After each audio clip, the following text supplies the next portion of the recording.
Assalamualaikum teman-teman. Pernah kepikiran gak sih, pas kita lagi asyik jajan di kantin, ternyata ada aturannya loh biar jadi lebih berkah?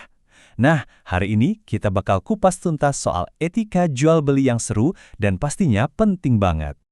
Oke, yuk kita mulai. Judul kita hari ini adalah Etika dalam Jual Beli.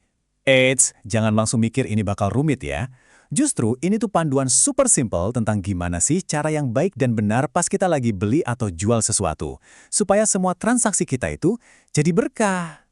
Hayo, ngaku deh, siapa di sini yang hobi banget jajan di kantin sekolah?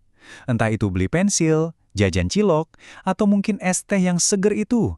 Nah, kamu tahu nggak, kegiatan yang kelihatannya sepele banget itu, ternyata ada loh aturannya biar jadi berkah? Oke, kita masuk ke babak pertama nih. Jual beli itu apa sih? Kita bakal coba pahami aturan mainnya. Anggap aja kayak main game. Jual beli itu juga punya rules. Yuk, kita pelajari bareng-bareng biar kita semua bisa jadi pembeli dan penjual yang keren dan amanah. Nah, aturan main ini punya nama keren dalam Islam, yaitu fikih muamalat.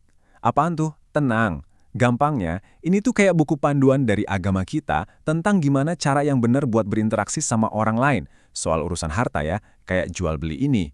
Keren banget ya, sampai hal begini aja diatur loh. Terus, jual beli itu sendiri apa artinya? Gampang banget. Jual beli itu ya kegiatan tukar-menukar barang dengan uang. Simpel kan? Tapi ada satu syarat penting nih. Harus ada kesepakatan antara yang jual dan yang beli. Jadi nggak ada paksaan sama sekali. Dan ini dia kabar baiknya. Kalian harus tahu, dalam Islam, jual beli itu hukumnya halal, alias boleh banget dilakukan. Jadi jangan khawatir. Asalkan, nah ada asalkan ini, asalkan kita melakukannya dengan cara yang benar. Oke, dari semua aturan yang ada, ini nih kuncinya. Kunci utamanya adalah kejujuran. Pertanyaannya, kenapa sih jujur itu penting banget dalam jual beli? Ayo kita cari tahu sama-sama. Penting banget untuk diingat ya, menjaga kejujuran dalam berdagang itu bukan pilihan, tapi sebuah keharusan bagi seorang muslim. Ini bukan cuma saran, tapi perintah. Jadi, setiap kali kita bertransaksi, kejujuran itu wajib ada, nggak bisa ditawar-tawar. Ini tuh cerminan dari iman kita loh. Coba deh kita bandingin, kelihatan banget kan bedanya? Kalau kita jujur, hasilnya apa? Kita bakal dipercaya teman, dan yang paling penting, dapat berkah.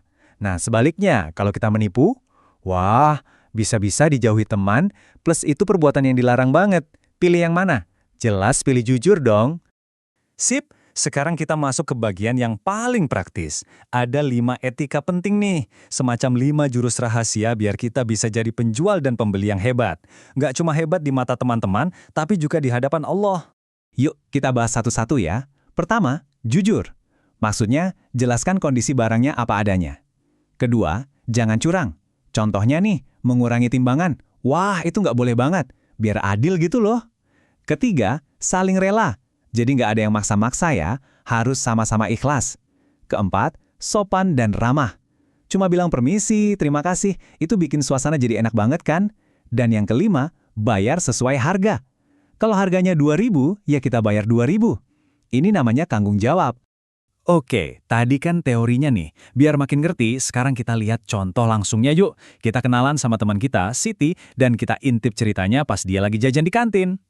Jadi, pada suatu hari, teman kita Siti ini lagi butuh pensil. Terus, dia pergi deh ke kantin sekolah. Mirip kayak kita-kita juga kan? Nah, coba perhatiin deh. Siti nanyanya sopan banget. Berapa harga pensil ini, Kak? Ini nih, contoh langsung dari etika nomor 4 tadi. Sopan dan ramah. Keren banget ya, Siti? Terus penjualnya jawab, harganya Rp2.000. Nah, penjualnya juga top. Dia jawab dengan jujur dan jelas. Nggak ada harga yang disembunyi-sembunyiin. Lihat deh, Siti langsung kasih uang pas, Rp2.000. Terus dia terima deh pensilnya. Ini dia, etika nomor 5 lagi beraksi, bayar sesuai harga. Dengan begini, Siti udah menunjukkan kalau dia pembeli yang bertanggung jawab. Dan ini dia penutup yang manis. Mereka saling bilang, terima kasih ya dan sama-sama Kak. Transaksinya jadi adem dan menyenangkan banget kan? Kata terima kasih itu emang ajaib ya. Simple tapi bikin hati seneng. Gimana cerita Siti tadi? Keren kan? Nah sekarang giliran kita semua nih.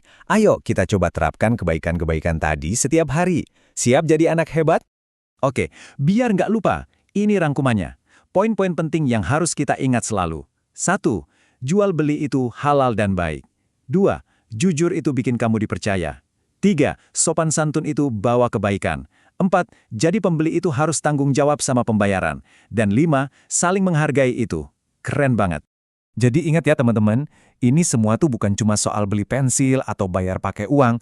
Lebih dari itu, dengan kita bersikap jujur dan adil, kita lagi membangun karakter diri kita sendiri. Kita jadi anak yang bisa dipercaya, dan yang paling istimewa, kita dapat keberkahan dari Allah SWT. Nah, sebagai penutup, aku mau kasih tantangan kecil nih buat kamu. Coba pikirin deh. Nanti pas kamu beli sesuatu lagi, entah di kantin, di warung, atau dimanapun, kebaikan kecil apa yang bakal kamu lakuin buat mempraktekkan pelajaran kita hari ini? Coba direnungkan ya. Terima kasih banyak sudah menyimak. Sampai jumpa!